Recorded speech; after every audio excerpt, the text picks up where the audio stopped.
복음이 만들어낸 공동체라는 제목으로 함께 말씀을 나누려고 합니다. 지금 전 세계가 어수선한 가운데 있는데 이런 모습을 보면서 여러분 어떤 생각이 듭니까? 어떻게 해야 되나? 주식을 이제 팔아야 되나? 아니면 금을 또 다시 사야 되나? 이런 생각을 하시는가요? 아니면 이제 현금을 좀 다 찾아서 어떻게 좀 집에다 어디 잘 감춰놔야 되나? 여러 가지 고민이 많죠. 근데 가만히 보면요, 이런 시대와 이런 세대일수록 우리의 신앙 모습이 굳건해져야 된다는 것 같습니다. 그래서 많은 사람들을 그런 얘기를 합니다. 교회가 뭔데? 라고 이렇게 얘기를 해요. 그래서 또 교회가 뭐라고 생각하냐라고 물어보면 사람들이 단순히 건물로 생각하거나 거기 그냥 교회 다니는 사람들 모여 예배 드리는 곳 그런 곳 아니냐? 이렇게 이야기를 합니다. 이게 소위 말해서 종교 모임, 종교 활동을 하는 동아리 형식 정도로 그렇게 생각하는 게 아마 이제 세상적인 사람들의 그런 모습인 것 같습니다. 근데 그렇게 말하는 것까지는 좋은데 또 이제 이어서 하는 얘기가 그런 얘기를 해요. 교회 왜 가냐? 교회 꼭 가야만 하냐? 또 교회 다니는 사람들 중에도 그렇게 얘기하는 사람이 있습니다. 아니, 교회를 꼭 나가야 되느냐? 집에서 예배 드리면 되지 않느냐? 꼭 교회 나가서 기도해야 되느냐? 유튜브로 봐도 되고 아니면 이해는 합니다. 이게 예를 들어서 내가 도저히 움직일 수 없어서 그 유튜브만으로 내가 예배 드릴 수 있는 그 조건이 된다면 그것도 감사한 부분이죠. 그런데 하나님 앞에 드리고자 하는 그 마음이 제외된 어떤 그런 상태를 제가 말씀을 드리는 겁니다. 근데 여러분, 이렇게 말하는 게 물론 오늘날 시대와 오늘날 문화 때문에 그렇게 얘기할 수도 있겠지만 여러분, 성경이 말하는 어떤 교회의 개념은 그런 의미가 아니라는 거예요. 성경이 말하는 교회는 하나님의 복음이 사람들의 삶을 변화시키고 그렇게 삶이 변화된 사람들이 모여서 함께 만들어가는 공동체가 바로 교회라는 곳입니다. 그러니까 교회는 다시 말하면 건물이 그래서 아니라는 거예요. 그래서 그러한 사람들이 모여서 함께 있는 그런 복음으로 말미암아 변화된 사람들이 함께 모여서 그들이 추구해 나가는 그런 하나님의 말씀대로 살아가기를 애쓰는 사람들의 모임이라는 거죠. 그래서 여러분, 교회는요, 사람들이 모여서 그러한 사람들로 이루어진 것이 바로 교회다라고 하는 거예요. 그게 성경적이냐? 성경이 어디에 그렇게 나와 있습니까? 물론 이제 성경에 이 부분이 세부적으로 나와 있지는 않습니다만 오늘 우리가 볼 사도행전 2장의 말씀 속에는 바로 그러한 교회의 모습이 나와 있다는 거죠. 왜냐하면 우리가 사도행전 2장을 성령의 역사, 성령께서 우리에게 행하셨을 때 우리에게 어떤 일이 났느냐, 그 초대교회 가운데 어떤 일이 일어났느냐, 이런 얘기를 하면 대부분 사람들이 뭐라 그러면 교회가 번성했다 그러죠. 교회가 번창했다, 교회가 부흥했다라고 합니다. 왜냐하면 이 베드로가 설교를 하니까 그날 회개한 사람이 하루에 3,000명이나 됐으니 한번 목사님도 한번 그렇게 해보십시오. 그럼 우리 교회가 3,000명으로 늘어날 것 아닙니까? 여러분, 근데 사실은 이 사도행전의 이 2장의 이야기가 물론 이 땅 가운데 하나님의 놀라운 역사를 보여주는 그러한 말씀이기도 해요. 근데 사실은 그래서 뭔데? 그 다음은 어떻게 됐는데요? 이게 중요한 거거든요. 근데 우리는 너무 앞부분에만 초점을 맞춰 있어요. 3,000명이 회개했다. 오늘 성경에도 3,000명이 회개했다는 말이 사도행전 2장 41절로 끝나거든요. 근데 그 2장 42절부터는 그 다음에 어떻게 됐느냐라는 거예요. 그 회개한 사람들이 어떻게 됐느냐라고 하는 것이 바로 오늘 본문의 이야기라는 겁니다. 그래서 진정한 이 사도행전의 초대교회, 즉 예루살렘 교회의 그 성도들이 어떤 삶을 살아갔느냐라고 하는 것은 바로 이 사도행전 22장 42절 그 이후의 말씀 속에서 그들의 진정한 기독교인들, 그리스도인들의 모습을 바라볼 수가 있다라는 거예요. 그럼 그 예수 믿고 회개했던 그 사람들, 그 3,000명이나 되는 사람들, 그리고 그와 더불어 함께했던 그 초대교회 사람들은 과연 어떤 모습이었을까? 4가지의 특징이 있습니다. 그 4가지의 특징이 바로 오늘 본문의 42절에 나와 있는 말씀이에요. 좀 번거롭지만 우리 42절을 다시 한번 같이 읽어볼까요? 42절입니다. 시작. 그들이 사도의 가르침을 받아 서로 교제하고 떡을 떼며 오로지 기도하기를 힘쓰니라. 아멘. 지금 네 가지가 나와 있죠. 제일 처음에 뭐냐면 가르침을 받았다라고 하는 건데, 그 말씀을 보기에 앞서서 42절의 맨 끝부분에 나와 있는 그 단어를 한번 보세요. 뭐라고 얘기했습니까? 힘쓰니라, 이렇게 얘기했죠. 힘쓰니라. 그러니까 지금 네 가지를 얘기하는데 그 모든 것을 어떻게 했다는 거예요? 힘썼다라는 얘기입니다. 이 힘썼다라는 얘기는 단순히 그냥 그렇게 했다라는 게 아니라 지속적으로 그 일을 하기 위해서 최선을 다했다라는 거예요. 성경을 통해서 그가 회개하고 예수를 믿었던 사람들이 했던 첫 번째 힘쓴 것은 뭐냐? 첫 번째는 바로 가르침을 받는 거예요. 즉 다시 말하면 말씀에 힘썼다라는 겁니다. 즉 말씀에 대한 그들의 헌신이 있었다는 거예요. 우리는 일반적으로 말씀을 가르치는 것, 설교를 듣는 것, 성경 공부를 하는 것, 혹은 성경을 읽는 것, 이러한 부분들에 대해서 뭐라고 생각하냐면 그게 진정한 의미가 무엇일까요? 라고 반문을 하는 경우가 있습니다. 목사님, 시간이 없어서 성경 읽기도 힘든데 성경 공부하라고요? 아니, 성경 공부하는 것도 좋아요. 성경 뭐 하는 것도 좋은데 시간을 내기가 쉽지 않습니다. 라고 이야기를 하는데, 여러분, 이 부분의 모습이 우리의 잘못된 신앙생활의 본 모습이라는 겁니다. 우리는 그저 한 주간 한번 교회 다니면 끝이에요. 그것으로 다 됐다고 생각해요. 근데 오늘 초대교회 사람들은 어떻게 했다고요? 회개하고 그 회개를 통해서 예수 믿기로 시작한 그들은 말씀에 힘썼다라는 겁니다. 자신들이 가지고 있는 그 삶의 모습 속에서 그들이 어떤 삶의 모습대로 살아가기를 힘썼느냐라는 것을 사도들을 통해서 배웠는데, 오늘 말씀 속에 말씀을 힘썼다라고 하는데 사도들이 가르침을 받았다라고 전제를 하거든요. 자, 그런데 도대체 그럼 사도들의 가르침을 받았다라고 했는데 사도들이 이들에게 무엇을 가르쳤을까요?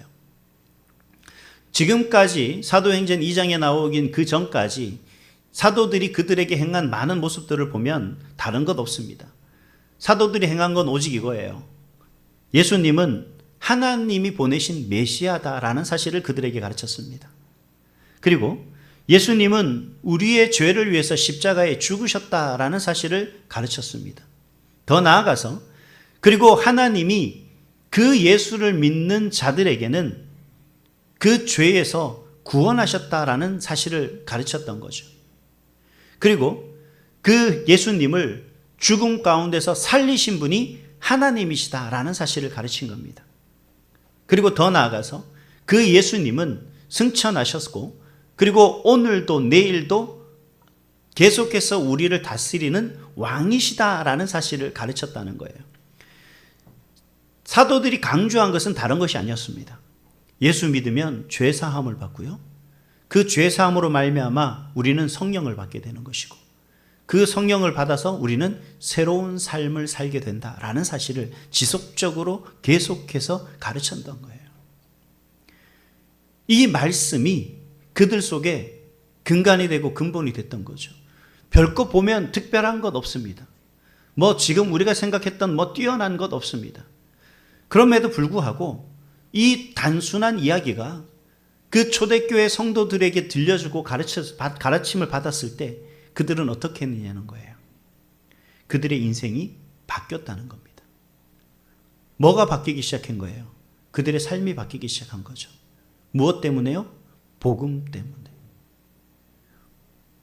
우리는 별것 아니라고 생각하는, 그건 지식적으로 알고 있다는 사실이라고 생각했던 지금까지 제가 한 말을 우리는 수도 없이 들어왔고 수십 년간 반복해서 들어왔던 그 이야기입니다. 그런데 그들의 인생이 바뀌기 시작했다는 거예요. 다시 말하면 초대교회 성도들은 그런 하나님의 말씀을 허투루 듣지 않았다는 거죠.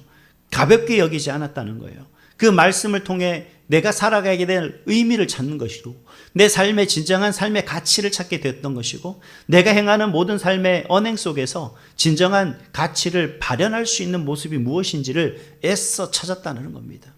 하나님의 그 놀라운 구원의 은혜를 받은 나를 대신해서 십자가에 못 박이신 그 주님이 주시는 그 은혜와 사랑들, 이 모든 것들을 내 마음에 간직하고 나니 내가 이제 어떤 삶을 살아야 될지에 대한 많은 고민과, 그리고 그렇게 살아가는 것이 어떤 모습에 하나님께 영광 돌리는 것인지를 그들이 생각하게 됐다는 거죠.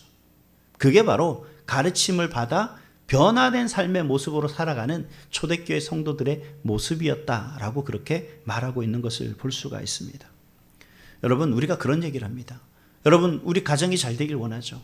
우리 자녀들이 잘 되길 원합니다. 우리 교회가 잘 되기를 원합니다. 근데 가장 필요한 것, 가장 먼저 그럼 필요한 것이 무엇일까요? 우리 많은 사람들이 여러 가지 생각을 하겠습니다만 여러분, 가장 먼저 필요한 것은 말씀 중심의 삶이 되는 겁니다. 그렇게 됐을 때 누가 사느냐? 내가 사는 거예요. 내가 살아야 우리 가정이 사는 것이고 내가 살아야 우리 교회가 사는 겁니다.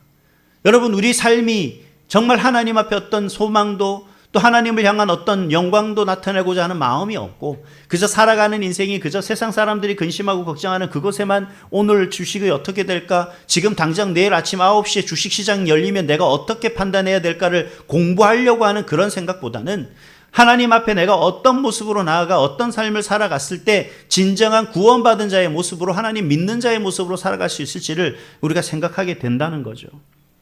이렇게 사는 것이 바로 온전한 하나님의 사람으로 살아가는 모습이고, 이렇게 사는 사람들의 모임 공동체가 바로 우리 교회가 돼야 된다라는 거예요. 그래서 우리는 뭘 해야 되냐면 말씀에 힘써야 되는 줄 믿습니다. 두 번째, 초대교회 성도들이 우리에게 보여주고 있는 특징이 뭐냐? 한 가지는 교제입니다. 42절에 서로 교제했다라고 얘기합니다. 교제에 힘썼다라고 이야기를 하죠. 근데 이제 교제라고 하니까 많은 분들이 그런 얘기예요. 그러면 우리가 차를 마시고요, 밥을 먹고 같이, 좋죠. 예, 좋습니다. 근데 여기서 말하는 교제는요, 단순한 친목 모임이 아니에요. 이 교제는 어떻게 이루어진 교제입니까? 예수를 나의 구세주로 믿고 하나님이 나를 구원해 주셨음을 믿는 자들이 이제는 한 형제 자매가 된 저와 여러분들은 진정한 이제 생명을 함께하게 된 운명 공동체라는 사실이에요. 그러한 생명을 함께 나누는 그러한 자들의 모임이 됐다는 거죠. 자, 그런 은혜가 넘쳤을 때, 그럼 그렇게 모였을 때 우리가 어떻게 합니까? 여러분, 우리가 커피숍이나 혹은 일반 어떤 다른 모임에 가면 가만히 있다 보면 주변에 여러 사람들이 그룹들이 모여서 이야기하는 소리가 듣게 되죠. 그러니까 어떤 사람들은 이상한 유니폼을 입고 위에서 헬멧을 쓰면 그 사람들은 자전거 동호회거든요. 그 사람들이 한 얘기가 뭔 얘기예요? 자전거가 어떻게 하고 브레이크를 어떻게 잡아야 되고 여러분 자전거 타면 그냥 브레이크 잡는 게 아닙니다. 브레이크를 잡는 요령이 있습니다. 또 페달을 어떻게 밟아야 되고 오르막에서 어떻게 올라가야 되고 또 따라갈 때는 이런 얘기를 하면 그 사람들은 그게 주 이야기 대상이 거리가 되는 거고요. 또 주식 얘기하는 사람들은 옆에서 주식 얘기를 하겠죠. 또 자녀들 얘기하는 사람들은 한쪽에서 자녀들 얘기하는 거겠죠. 이게 바로 그들이 가지고 있는 관심사와 그들의 삶의 가치의 우선순위를 둔 그러한 이야기들을 하게 되는 겁니다. 오늘 교회에 나오셔서 우리 이제 새롭게 한 주간 동안 못 뵀던 분들 서로 나누고 인사하는데 여러분 가장 먼저 한 말이 뭡니까? 인사 말고요. 뭘 맛있게 드셨습니까? 드라마는 뭘 보셨나요? 어제 드라마 봤어요? 그런 얘기 하시는 거예요. 여러분, 우리의 삶의 모습에 진정한 교제는요, 그런 게 아니에요. 하나님 안에서의 교제라고, 성경에서 말하는 교제는요, 정말 하나님 안에서 우리가 어떤 사람들로 나갈까를 얘기하는 거예요. 여러분, 우리가 보세요. 여러분 주변을 보시면 어느 누구 하나 직업이 똑같은 분 몇 분 안 계셔요. 사회적인 어떤 신분, 또 그러한 분도 몇 분 안 계시고요. 우리의 경제 수준도 다르고 삶의 형편도 다 다릅니다. 그리고 가지고 있는 마음의 문제들 다 달라요. 근데 그런 사람들이 오늘 성경 말씀에 보니까 성령이 임하자 그들이 하나가 됐다라고 그렇게 말하는 것을 볼 수가 있어요. 그래서 44절에 보니까 이렇게 말합니다. 믿는 사람들이 다 함께 있다라고 얘기를 해요. 다시 말하면 교제는 결국 앞에서도 제가 말씀드린 것 같이 단순한 모임이 있는 것이 아니라 이건 장소적인 개념이 아니에요. 마음이 하나가 됐다라는 걸 얘기를 하는 거예요. 그 마음이 하나됨의 기준이 뭐예요? 바로 하나님을 믿는 믿음이고, 그리고 그 믿음 속에서 우리 가운데 주신 성령의 임재와 그 성령의 임재를 통해서 우리가 변화된 그러한 삶의 모습이다라는 거예요. 이러한 사람들이 지금 마음을 같이 했다라는 겁니다. 성경을 말해요. 더불어서 모든 물건을 서로 통용했다. 그 통용했다는 말, 여기 보니까 이제 좀 부담을 갖고 있는, 그럼 목사님 집 팔아야 됩니까? 안 파셔도 됩니다. 물론 팔아서 져주면 좋죠, 저야. 근데 그게 중요한 게 아니라 이게 오해하면 안 돼요. 이게 통용했다는 말의 의미가 내 거 다 줬다라는 의미가 아니에요. 물론 우리가 이제 사도행전 5장에 가면 뭐 그런 모습들이 나옵니다만 중요한 건 뭐냐면 당시에 이 사람들이 어떤 모습이었었냐면 내가 밭을 뭐 지금은 그렇지 않습니다만 예를 들어 내가 밭을 지금 큰 밭을 가지고 있어요. 거기서 곡식을 심었습니다. 그럼 곡식을 심었으면 예를 들어서 뭐 100kg를 내가 수익을 거뒀어요. 그러면 이것저것 뭐 필요한 대로 돈을 주고 팔고 뭐 하고 나면 예를 들어 한 50kg 정도는 내가 이제 앞으로 다음 농사를 위해서 준비하고 내가 여유 자금으로 쓰고 내가 잘 먹고 걱정 없이 살겠다라고 했을 때 그 남은 50kg 중에 내가 정말 힘들고 어려운 사람들, 필요한 사람들에게 내가 그 50kg 중에 일부를 아낌없이 나누어 줄 수 있는 삶이 됐다는 거예요. 여러분이 받는 월급과 여러분이 얻는 수익 중에 그리고 여러분들이 가지고 있는 것 중에 여러분 마음껏 어떤 어려운 사람을 위해서 내놓을 수 있는 그 마음이 우리 가운데 있을 수 있느냐라는 거예요. 근데 그렇게 했었다는 걸 지금 얘기하고 있는 겁니다. 초대교회 성도들이. 왜요? 어떻게 그럴 수가 있었다는 겁니까? 성령으로 그 마음이 변화됐기 때문에, 그리고 지금 함께 성령으로 말미암아 변화된 그 마음들이 하나 된 이 공동체 안에서 내가 바라보는 그들이 단순히 이웃집 무슨 집사님 무슨 권사님 장로님이 아니라 형제 자매라는 사실을 알기 때문에 내가 가진 것을 아낌없이 나눌 수 있는 그 마음이 그들 가운데 있었다는 거죠. 이게 교제인 거예요. 성령이 임하자 사람들이 어떻게 변화됩니까? 뭘로 변화됐어요? 이기적인 사람들이 나누는 사람이 됐습니다. 자기 중심적이던 사람들이 이웃을 사랑하는 사람으로 변화됐습니다. 여러분, 가장 이상적인 모습이 뭐냐면 같이 식사를 하러 가서 서로 내겠다고 싸우는 모습이 가장 이상적인 모습이에요. 커피를 서로 계산하겠다고 하는 그 모습이 가장 이상적인 모습이에요. 물론 저는 신용만 합니다. 누가 내기를 바라는 모습으로. 그건 누가 내겠죠. 여러분, 이러한 그 모습 속에 뭐가 우리의 변화된 모습이 있기 때문에 그게 가능하죠. 여러분, 저와 여러분들이 같이 식사를 하고 차를 마시고 할 때 누군가가 내 식사값을 대신 내주고 커피를 대신 내줄 때 그래, 내가 너인데 절대적으로 커피를 안 사, 내가 밥을 안 살 거야 라고 하는 그 마음으로 그렇게 얻어먹지는 않을 거거든요. 함께 나눌 때마다 다른 사람이 계산하면 그래, 내가 다음번에 꼭 차라도 사겨, 내가 다음번에 꼭 내가 식사 대접을 해야지라는 마음이 우리 가운데 있는 겁니다. 왜죠? 바로 하나님 안에서 마음이 하나 되는 공동체의 그런 삶, 즉 성령으로 말미암아 변화된 삶을 살아가는 저와 여러분들이 한 공동체 속에 있기 때문에 그렇게 됐다는 거죠.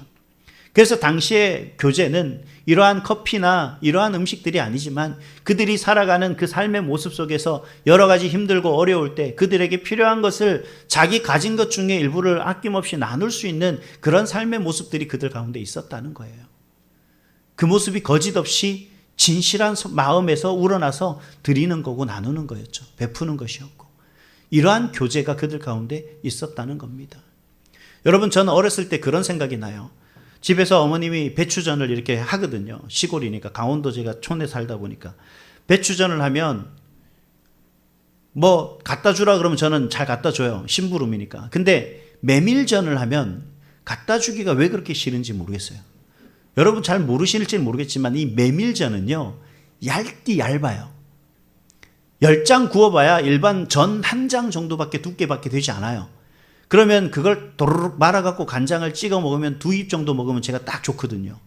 근데 그렇게 해서 그걸 옆집에 갖다 주라 그러고 앞집에 갖다 주라 그러고 뒷집에 갖다 주라고 그러면은 나중에 보면 결국 몇 장 못 먹어요. 가만히 보면 그렇게 갖다 주면 저 혼자 먹으면 한 이만큼 먹으면 실컷 배부를 텐데 왜 그걸 다 갖다 주고 나는 그런지 모르는 거죠. 근데 갖다 주면 어떤 일이 생기냐면 접시를 갖다 주고 집에 오면 다시 접시가 올 때 빈 접시가 오지 않죠. 꼭 그곳에 또 다른 게 담겨 있는 겁니다. 하다못해 사과 한 개가 담겨 있거나 하다못해 감자 몇 개가 담겨 있거나 하다못해 옥수수 몇 개를 삶아서 주거나 이게 뭐예요? 이런 게 바로 교제라는 거예요, 여러분. 우리가 소위 말하는 같이 차 마시고 이야기하는 게 교제가 아니라 그 속에서 형제와 자매의 형편과 마음을 살피고 그런 걸 위로하고 격려하며 나갔던 것이 진정한 교제라는 거예요. 이 교제가 언제 있었다고요? 초대교회에서 있었다는 겁니다. 또 세 번째 특징이 있습니다. 어떤 겁니까? 떡을 떼는 거예요. 떡을 떼기에 힘썼다라고 그렇게 얘기를 합니다. 이 떡을 떼는 것도 마찬가지입니다. 저 두 가지 의미로 성경적으로는 해석할 수 있습니다. 첫 번째는 뭐냐면 성만찬이에요. 왜냐하면 예수님의 그 십자가를 기억하면서 우리 주님께서 우리에게 주신 은혜를 생각하면서 그렇게 생각하는 그 성만찬을 의미할 수도 있고, 또 한 가지는 일반적인 식사를 의미하기도 합니다. 뭐 학자들 간의 견해가 좀 다르지만 우리는 두 가지로 이해하면 되겠어요. 물론 왜냐하면 이 고린도전서에도 그런 얘기가 나옵니다만, 이 하나님 앞에, 그러니까 예수님의 죽으심과 십자가의 사건 속에서 이제 우리가 어떤 그 은혜를 생각하며 나가야 할지를 교회 안에서도 떡을 떼며 그런 기념을 했었죠. 또 뿐만 아니라 또 각 예배 후에 모여서 함께 식사의 교제를 했다라고 하는 나눔의 모습도 우리가 보게 됩니다. 이러한 모습을 볼 때 여러분, 우리가 단순히 식사했다는 것에 지나지 않는 그러한 어떤 그 삶의 모습을 볼 수가 있습니다. 이 46절에 보면 이렇게 얘기를 해요. 집에서 떡을 떼며 기쁨과 순전한 마음으로 음식을 먹었다, 이렇게 얘기를 합니다. 집에서 떡을 뗐다라고 얘기를 해요. 그러니까 성만찬만을 의미하지는 않는다는 게 신학적인 정론이라고 할 수가 있겠습니다. 여러분, 사람은 여러 가지 모습 속에 있지만 이 공동체라는 의식은요, 단순히 혼자만의 개인적인 삶의 어떤 모습 속에서 살아가는 것이 옳지만은 않아요. 저도 사실 집에 누가 오는 게 되게 불편합니다. 온다 그러면은 제가 거절하지 않는데, 온다 그러면 허락은 해놓고 나면서 그 다음부터 제가 불편한 거예요. 왜냐 그러면 집에 있으면 제 마음대로 해도 되잖아요. 뭐 팬티만 입고 돌아다녀도 누가 뭐라 할 사람은 있죠. 뭐라 하긴 하지만 제 마음대로 어쨌든 있어도 되는 거예요. 근데 누가 오면 왜요? 말도 조심해야 되고 행동도 조심해야 되고 먹는 것도 조심해야 되고 뭘 대접해야 될지도 모르겠고, 또 앉으면 또 어디에 앉혀야 될지도 고민이고, 또 화장실 청소도 좀 미리 해야 되고 방 청소도 좀 미리 해놔야 되고, 참 여러 가지 불편한 것이 한두 가지가 아닙니다. 그래서 저는 집에 온다 그러면 절대 사양합니다. 만약에 뭐가 줄 거 있다 그러면 문 앞에 놓고 그냥 가시면 좋겠죠. 근데 또 그게 아니잖아요. 또 사람이라는 게. 근데 이러한 모습 속에서 함께 한다는 게 참 의미가 깊은 거죠. 근데 여러분, 지금 이 떡을 떼기에 열심을 냈다라고 얘기하는 말의 의미는 함께 식사하고 함께 웃고 함께 울며 함께 기도하며 나갔던 그 모습을 이야기하는 거예요. 그 삶의 모습 속에서 서로의 삶을 나누게 되는 거예요. 그들의 형편을 나누고 그들의 삶을 나누고 그들의 아픔을 나누고 그들의 기쁨을 나눌 수 있는 그런 교제에 힘썼다라는 겁니다.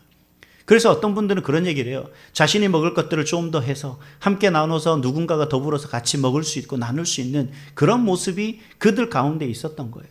그것을 기쁨으로 여기고 그걸 감사로 여기고 그걸 사랑으로 여겼던 그런 삶의 모습이었다는 거죠. 다시 말하면 삶이 연결된 공동체였다는 거예요. 근데 오늘 우리는 과연 그럴까요? 여러분, 일주일 바쁘게 살다가 교회 와서 이제 예배 끝나고 후다닥닥 집에 나가는데, 집에 간다고 교회 나가시는 분들이 많죠. 여러분, 그렇게 살아가는 게 진정한 그리스도인의 교회 공동체의 모습은 아니다라는 걸 말씀을 드리는 겁니다. 여러분, 서로 교제할 수 있을 때 교제하시는 게 우리에게 힘이 돼요. 어떤 분이 그런 얘기를 해요. 권사님들하고 인사해봐야 무슨 소용이 있습니까? 제가 지금까지 경험한 중에 저인데 이런 얘기 하신 분들이 참 많아요. 목사님, 그러면 저기 우리 교회 보면 어디 한쪽에 앉아 계시는 늘 오시는 주일날 오시는 그분이 이번 주에 봤더니 얼굴이 표정이 별로 좋지 않습니다. 혹시 목사님 그분 누군지 아세요? 아마 누구실 겁니다. 그러면 그분이 무슨 일이 있는지 한번 목사님 아세요? 물어보면 글쎄요, 제가 한번 연락 한번 해볼게요. 그래서 그럼 왜 그러세요? 그러니까 그냥 제가 기도하고 있다고 힘내시라고, 어렵고 힘든 일 있으면 그렇게 전해주세요 라고 이야기를 하는 거죠. 참 그런 얘기를 많이 들어요. 여러분 모르셨죠? 잠깐 우리 주일 예배 드리시고 후딱 집에 가시는 바쁘신 분들도 모실 거예요. 여러분, 그게 하나님 안에서 그냥 교제가 아니라 이러한 것이 진정한 삶의 교제 속에 이루어지는 공동체의 모습이라는 겁니다. 그래서 항상 밝게 서로를 인사하고 안부를 묻고 서로 위로하고 격려하는 그러한 말이 넘치는 곳이 우리 선일교회가 돼야 될 줄 믿습니다. 네 번째 특징은 뭐냐면 기도에 힘썼다라는 겁니다. 우리 말씀해 보니까 이 기도라고 그렇게 나오니까 이제 좀 어떻게 생각할지는 모르겠습니다만, 이 헬라어 원문에 보면 이 프로슈케라고 하는 단어를 쓰는데 이게 복수입니다. 즉 말하면 이 원문대로 그대로 직역을 하면 기도들에 힘썼다. 이렇게 얘기를 하는 거예요. 근데 그 기도들이라는 게 과연 뭐냐? 또 이제 신학자들이 논쟁이 있겠죠. 그러니까 기도들이라는 건 여러분 각자 개인이 하는 개인의 기도들도 있을 거고요. 또 어떤 그룹이나 어떤 소그룹들 또 아니면 우리 교회 공동체 전체 속에서 하는 그러한 기도들도 있었을 거라는 거죠. 그리고 더 나아가서 이 기도들이라는 말의 의미는 그러한 기도들이 지속적으로 이루어졌다라는 걸 의미하는 겁니다. 여러분 다시 말하면 초대교회 성도들은 그러한 삶의 모습 속에서 더불어서 힘썼던 특징이 바로 이 기도라는 거예요. 여러분 기도를 얼마나 열심히 하십니까? 얼마나 최선을 다하십니까? 제가 제자 훈련하면서 많은 분들에게 특히 우리 남자 집사님들하고 제자 훈련을 하면 하는 얘기가 항상 그래요. 목사님 바빠서 기도할 시간이 없다라고 이야기를 합니다. 근데 저도 그런 시절이 있었거든요. 근데 제가 보니까 제가 제 핑계더라고요. 근데 기도할 시간이 없는 게 아니라 제가 기도할 시간을 내지 않는 거예요. 여러분 우리가 운전하면서 물론 정신을 차리고 운전을 똑바로 해야겠지만 여러분 기도하면서 충분히 일반적인 그냥 노래 틀고 노래 들으면서 가는 그런 운전이면 기도하면서 충분히 갈 수 있는 거죠. 여러분 잠시 잠깐 짬을 낸다는 게 그렇게 어려운 일은 아닙니다. 근데 그걸 되게 어려워해요. 왜냐하면 그 시간에 저도 그러더라고요. 가끔씩 보면 어떤 뉴스를 듣고 좀 그러고 싶은데 안 들으면 유튜브 뉴스 틀어놓고 씻고 있는 거예요. 잘 들리지도 않는데. 차라리 그러지 말고 기도를 해라 이 자식아. 저인데 하는 얘기예요. 오해하시면 안 돼요. 그렇게 생각을 딱 하니까 제 자신이 뭐라 그러냐. 나도 이러는데 우리 바쁘신 분들이 왜 그런 모습이 안 될까를 제가 생각하게 됐다는 거죠. 여러분 우리가 힘써야 될 부분들이 뭐냐는 거예요. 그런 세상적인 어떤 부분들도 물론 잘 알아야 되고 중요하지만 기도가 우리 삶의 중심이 돼야 된다는 것을 우리 초대교회 성도들을 통해서 다시 한번 깨닫게 됐다는 겁니다. 여러분 걸어가면서 기도하시고 잠깐 뭔가를 기다릴 때 기도하시고 막연하게 커피 한 잔 마시면서 담배 피우기 전에 기도 한번 하시고 정말 우리가 식사할 때 단순히 식사를 하시면서도 하나님 주신 것에 감사하는 마음으로 먹고 그 속에서 또 하나님 앞에 영광 돌리시기 바랍니다. 오른손에 숟가락 젓가락 왼손에 휴대폰이 아니라 정말 숟가락 들고 하나님의 주시는 그 은혜 속에 하나님의 역사를 기대하는 마음으로 한 손에 가슴에 손을 얹고 그렇게 식사하며 기도하는 것이 여러분 기도 시간을 만드는 것이죠. 이게 바로 기도를 힘쓰는 모습이라는 겁니다. 그러한 결과가 바로 초대교회 가운데 나타났다는 거죠. 근데 놀라운 게 저는 발견했습니다.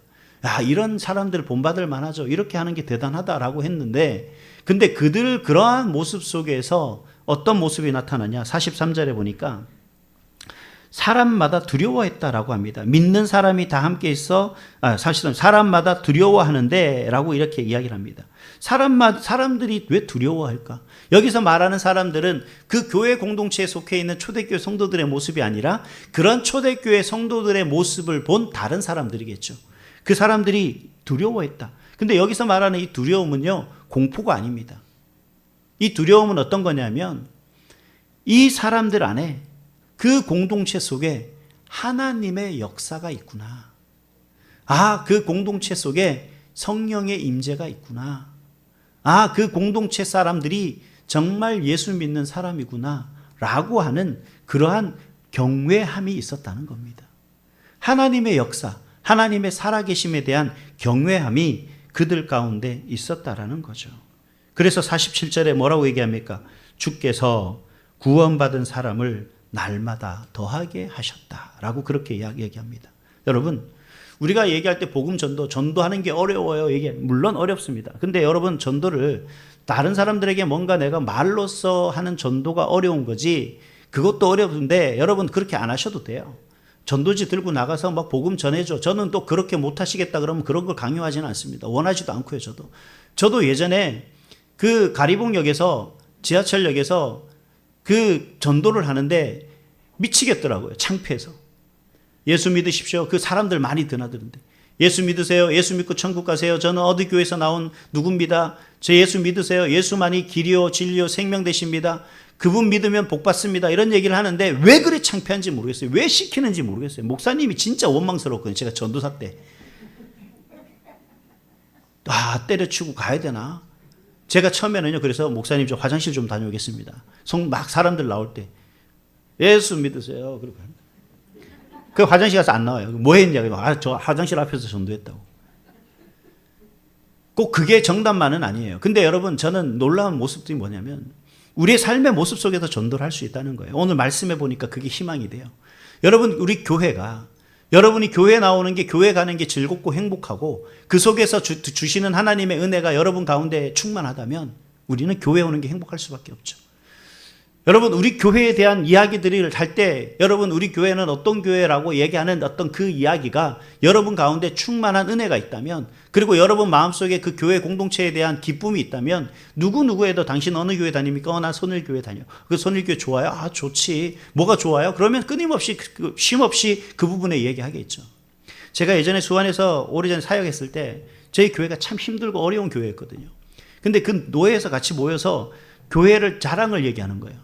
그래서 저는 과연 우리 교회 성도들이 우리 교회를 어떤 자랑을 할까 이제 이렇게 생각을 하고 있었는데, 다른 교회는요, 성도님이 나오셔서 자랑을 하는데 우리 교회는요 어떤 교회고 우리 목사님이 얼마나 좋고요, 어떻게 하고요, 우리 교회 집사님이 어떻고요, 장로님이 어떻고요, 그래서 우리 교회는 너무 좋아요, 복돼요, 막 감사해요, 우리는 교회를 다닐 수 있도록 해주신 하나님께 감사합니다, 영광을 돌립니다, 이렇게 얘기를 하는데, 우리 교회에 다니는 권사님이 딱 나가서 하신 말씀에 우리 교회는요 뭐 자랑할 건 없어요, 그냥 100년 가까이 된 교회예요. 그리고 들어오는 거예요. 그래서 제가 억장이 무너졌습니다. 교회를 왜 다니는 거예요? 그러니까 종교 활동인가요? 진정한 교회의 삶의 모습 속에서는요, 이 초대교회 성도들이 완벽한 사람들이었을까? 저는 그렇게 생각하거든요. 아니요. 우리와 같은 사람이었을 겁니다. 로마 치하에서 그들도 두려움이 있었거든요. 그들도 살아가는데 걱정이 있었습니다. 왜 삶에 걱정이 없었겠습니까? 그들의 자녀들에 대한 그런 안타까움도 있었을 것이고 그들 각자 가지고 있었던 문제들도 있었을 겁니다. 근데 그들이 변하게 됐던 거예요. 변화의 중심에 뭐였다라고 얘기합니까? 그들이 말씀에 헌신했고 성령 안에서 하나가 됐고 서로 사랑하며 살았고 기도하며 하나님을 의지했더니 그들이 속에서 그들에 대한 자랑이 넘쳐나게 될 뿐이죠. 여러분, 제 아내하고 둘이 한 번은 이제 처갓집에 갔는데 아내가 그날 막 저인데 막 뭐라 그랬거든요. 도대체 왜 그러시냐, 뭐 도대체 왜 마음에 안 든다, 뭐 얘기를 막 해요. 그래서 처갓집에 갔으니까 이제 장모님인데 혼나겠구나, 아내가 자 고자질 하겠지라고 딱 했는데 아내가 바뀌기 시작하는 거예요. 뭐라고 바뀌냐 그러면 말 잘, 뭐 가정을 위해서 충실하고 뭐 제가 뭐 도와달라 그러면 잘 도와주고요, 뭐 빨래도 잘해주고 청소도 잘하고 설거지도 잘하고. 저는 절대 설거지 안 하거든요. 제가 그거 하기 싫어서 결혼했는데 이제 아내에게 몫인데 아내 몫을 뺐으면 아내가 섭섭하고 서운하고 짜증날까봐 저는 철저하게 아내 몫으로 돌려드립니다. 그런데 아내가 그런 얘기를 하는데 제가 듣고 놀랐어요. 집에 오는 길에 아내 보고 물어봤어요. 아니, 갈 때는 분명히 나보고 뭐 못하는 부분을 막 말씀하시더니만 어떻게 장모님 앞에 그렇게 하냐, 그러니까 하는 얘기가 그거예요. 누워서 침 뱉는 거 아니냐. 내가 내 남편 욕하는 건 결국 내가 남편을 잘못 선택했다, 뭐 이런 얘기 하는 거죠. 가만히 여러분이 다른 교회, 여러분 어느 교회 다녀, 선일교회 다녀, 선일교회 목사님 어때? 별로야, 새로 왔는데, 뭐 그래. 이러면 여러분 결국 내 얼굴에 침 뱉는 거죠. 저를 침 뱉는 게 아니라 여러분의 얼굴에 침을 뱉는 겁니다. 기억하십시오. 근데 그 속에서 우리가 하나님 안에서 함께 웃고 하나님 안에서 서로 협력하고 즐거워하며 내 어려워하고 힘들 때 나를 위해 기도하고자 하는 그 마음들을 여러분이 경험하고, 또 그러면서 내가 힘들고 어려운데 내 손 한번 잡아주시고 어깨를 툭툭 두드리면 오늘 집사님 아침 식사하고 오셨어요? 라고 한번 묻는 한마디에 정말 눈물이 왈칵왈칵 나더라고요. 저는 별것 아니라고 생각했는데 그 말 한마디가 뭐라고. 여러분, 이러한 교회 공동체의 모습이 있으면 여러분 저 밖에 다니는 사람들을 우리의 모습을 보고 우리 교회 궁금해서라도 한 걸음 한 걸음 다가올 거예요. 여러분, 이게 전도하는 모습이거든요. 그래서 저는 바라기는 우리 교회가 뭐 커리큘럼이 좋고 뭐 어떤 여러분들이 참여하는 프로그램이 좋은 교회는 아니에요. 인정해요. 맞죠? 근데 건물이 그렇다고 뭐 세련되고 지금 요즘 아주 신식 교회도 아니지 않습니까? 최선을 다한 교회예요. 근데 저는 그런 생각을 합니다. 현재 지금 이 모습이 어떤 교회의 모습의 전부가 아니라 이 속에 있는 교회, 즉 저와 여러분의 그 모습이 진정한 빛을 밝힐 수 있는 그런 삶이 된다면 여러분, 저와 여러분들이 이 세상에 나아가서 이 주변에서 내가 다니는 교회 생활을 통하여 신앙생활이 얼마나 기쁘고 즐거운가를 여러분의 삶의 모습에서 보여준다면 우리 교회는 정말 많은 사람들이 부러워할 만한 교회가 될 줄 믿습니다. 그래서 저는 우리 선일교회 성도들이, 우리 교회들이 말씀을 사랑하는 교회가 되고 또 기도로 살아가는 그런 우리 교회가 되고 또 성령이 역사하는 교회가 되고 정말 서로 사랑하는 그 사랑이 넘치는 그런 교회가 될 수 있기를 간절히 소망합니다. 그래서 많은 사람들이 선일교회 사람들은 참 사랑이 넘쳐, 선일교회 사람들은 참 말씀이 좋아, 여러분 말씀을 사모해, 그리고 참 기도가 열심이고 뭘 하면 정말 힘써서 뭘 하는 모습이 보여 라고 그렇게 얘기하는 거죠. 여러분 우리 교회를 지나갈 때 제발 마당만 지나가지 마세요. 저는 그게 너무 안타까워요. 와서 커피만 마시고 가시 마시고 제발 가시면서 본당 문 열고 와서 잠시 1분이라도 기도하고 그리고 내려가서 물을 마시든 커피를 마시든 뭐 하루 왼종일 있어 상관없습니다. 여러분의 교회는 여러분의 이 자리는 여러분의 역사가 은혜가 있어야 되는 거고 여러분의 기도가 이곳에 쌓여야 되는 교회인데 우리 성도들이 교회를 다 드나들면서 그냥 지나치는 건 그건 의미 없는 거예요. 카페를 만들어 놓더니 저 4층으로 옮기려고요. 카페를. 그럼 커피 마시려면 마지못해 걸쳐가니까 그냥은 안 지나가겠죠. 그 교회 와서 기도 좀 하고 잠시라도 교회를 위해서 우리 자신을 위해서 여러분 사랑하는 우리 가정들 자녀들을 위해서 좀 기도하고 그렇게 좀 돌아갈 수 있는 그 모습이 되면 좋겠다는 겁니다. 여러분 그럼 이런 교회가 되기 위해서 어떻게 해야 되느냐 간단하게 3가지로 말씀드리겠습니다. 첫 번째는 뭐냐면 말씀에 대한 철저한 헌신이 있어야 돼요. 내 자신에게 하는 얘기입니다. 여러분 내가 건강하려면 내 속에 뭘로 채워야 되냐면 하나님의 말씀으로 채워야 돼요. 여러분 아무런 주님 은혜 가운데 그런 모습이 살아가지 않는 거죠.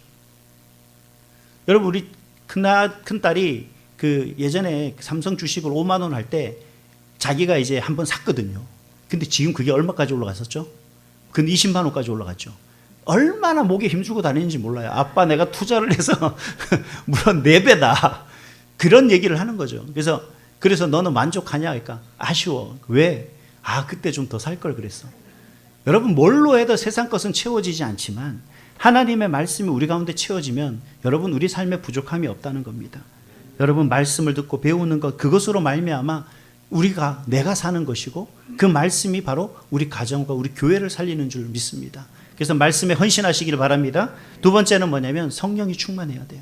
여러분 우리 삶의 모습 속에서 어제 본 드라마의 다음이 언제 될까 우리가 기다리는 그런 것으로 충만할 것이 아니라 어제 먹었던 집에 그 맛있는 음식이 우리 마음에 충만할 것이 아니라 성령의 역사와 나를 변화시키고자 하시는 성령의 그 놀라운 임재와 그리고 성령의 역사심이 내 가운데 충만해야 내가 무엇을 하며 살아가는 것이 진정한 가치가 있는지를 깨달아 알게 되는 삶이 되는 거죠.